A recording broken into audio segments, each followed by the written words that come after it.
La Tunisie est désormais le premier pays d'Afrique en nombre de décès de la Covid-19 en proportion à sa population. Les hôpitaux sont dépassés. Et il y a un an, le pays ne comptait pourtant que 54 morts. On retrouve Maureen Mercier à Tunis. La Tunisie tombe de haut. Maureen, comment en est-on arrivé là?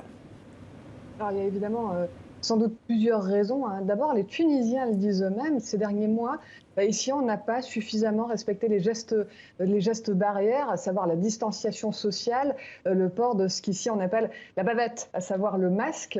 Si on en est arrivé au point de voir les hôpitaux dépassés à ce taux de mortalité, c'est dû aussi à la virulence des variants qui circulent actuellement, au manque de vaccins également, et puis c'est dû aussi au fait que les autorités donnent souvent l'impression de naviguer à vue, hein. Les autorités prennent des mesures pour les défaire quelques jours plus tard. Bref, les Tunisiens sont un peu perdus, ils n'ont plus confiance en leurs dirigeants.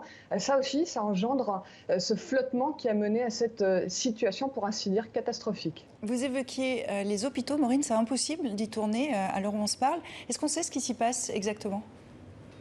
Alors, c'est simple. Ici, par exemple, dans la capitale, à Tunis, il y a tout simplement plus de lits disponibles. Et effectivement, vous l'avez dit, c'est très compliqué, pour ne pas dire carrément impossible, d'obtenir des autorisations de tournage pour pouvoir nous rendre, nous autres journalistes, dans les services qui sont débordés. On ne parvient tout simplement pas à y avoir accès. Alors, il y a ces vidéos, hein, que vous voyez qui circulent sur les réseaux sociaux. On y voit des patients allongés dans les couloirs. Des médecins me décrivent ces services de réanimation. Désormais, il faut faire le tri. Les patients qui ont plus de 45-50 ans ne trouvent pas de place.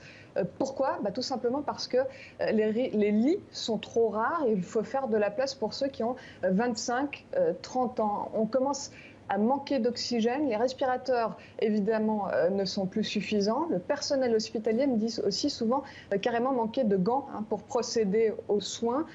Des services font face, tenez-vous bien, à un taux d'occupation de 300%. À l'échelle du pays, il ne reste tout simplement pratiquement plus de lits disponibles.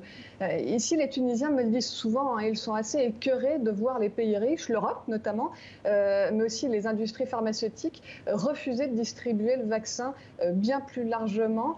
On en est arrivé à ce stade-là. Les autorités tunisiennes appellent désormais la diaspora à l'aide. Elles leur demandent aux Tunisiens de l'étranger du matériel, des dons pour essayer d'aider le système hospitalier. D'un mot vraiment, Maureen, les autorités ont décidé de ne pas reconfiner. Pourquoi ?